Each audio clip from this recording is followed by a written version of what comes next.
Hi, I'm Mercedes Rose. Welcome to Behind the Scenes of Animus Cross. I'm going to be talking to some of the cast and the director-writer about all the secrets. You won't want to miss a minute. Thank you so much for sitting down with me. Thank you. Thank you. Do you mind introducing yourself and what character you play? Sure. I'm Trish Egan, and I play Judith.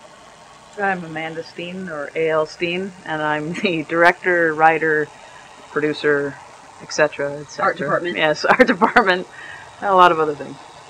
I'm Dave Steen. I play Sarah. Do you know? I play Abel Carver. Abel Carver.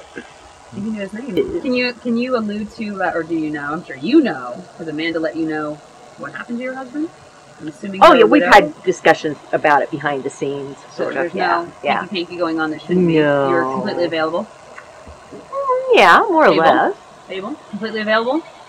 Yeah. My character's wife died several years ago. Yeah, I felt like there was some very nice chemistry there.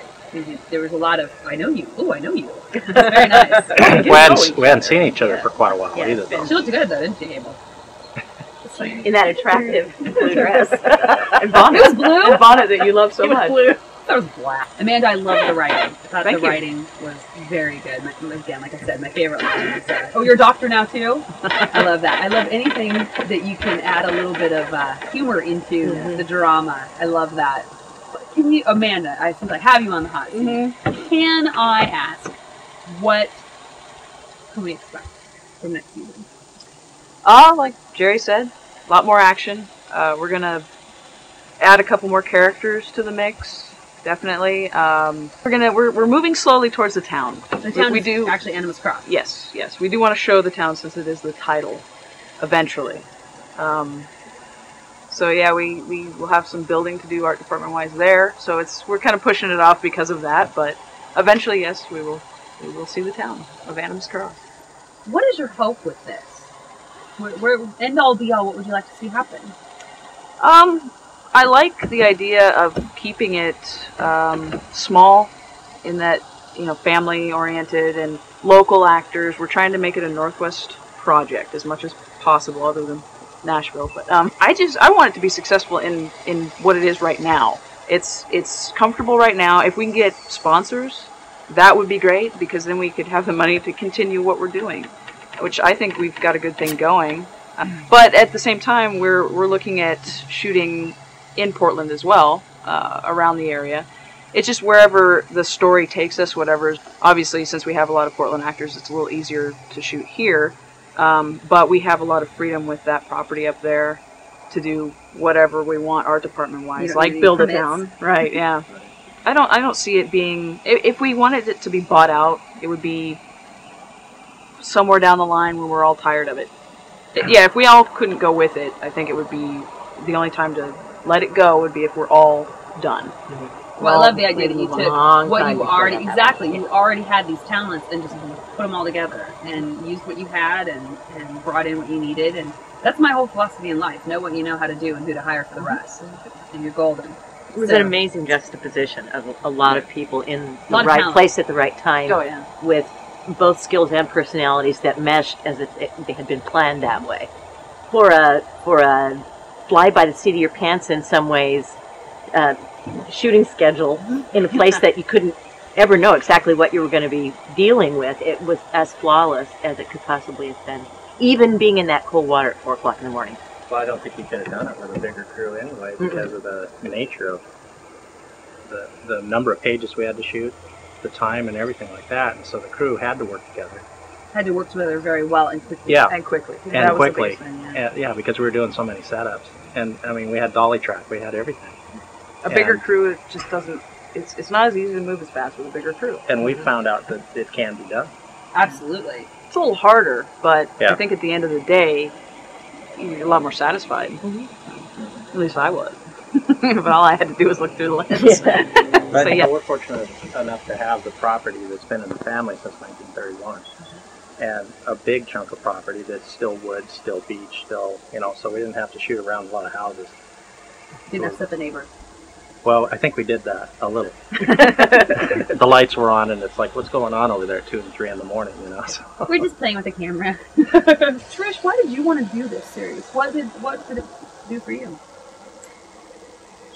Well, I was born and raised in Idaho as well, so it was a really appealing project to me because of that, to capture some of that, the wondrous beauty of that country.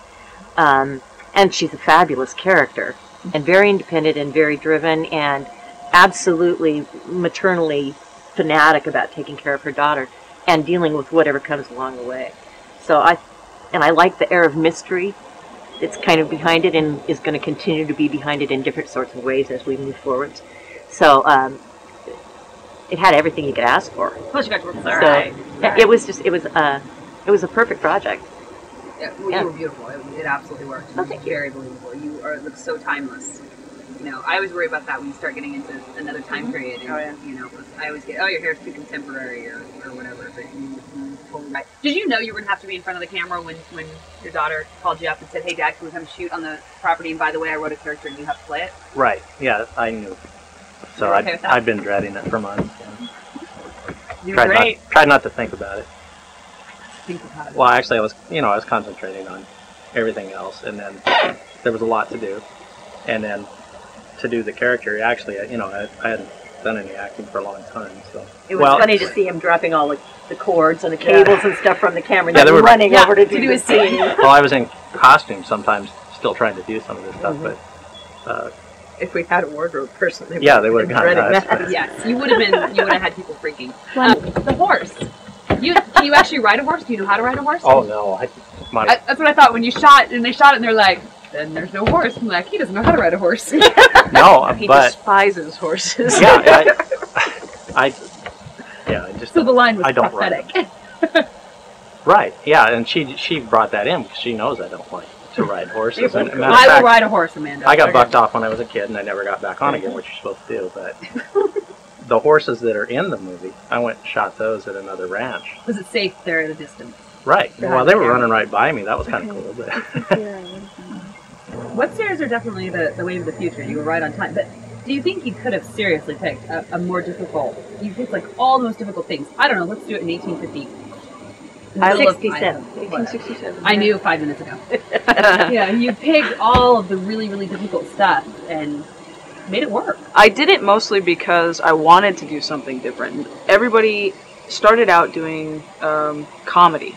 That's the big thing in web series, is comedy right off the bat. They're now branching out into other genres. Sci-fi is another big one. And I'm not ruling any of those out for future stuff, but I wanted to do something immediately that was different from anything anybody else had done before. And also to make my life as difficult as possible. Because that's usually what I strive for as a writer.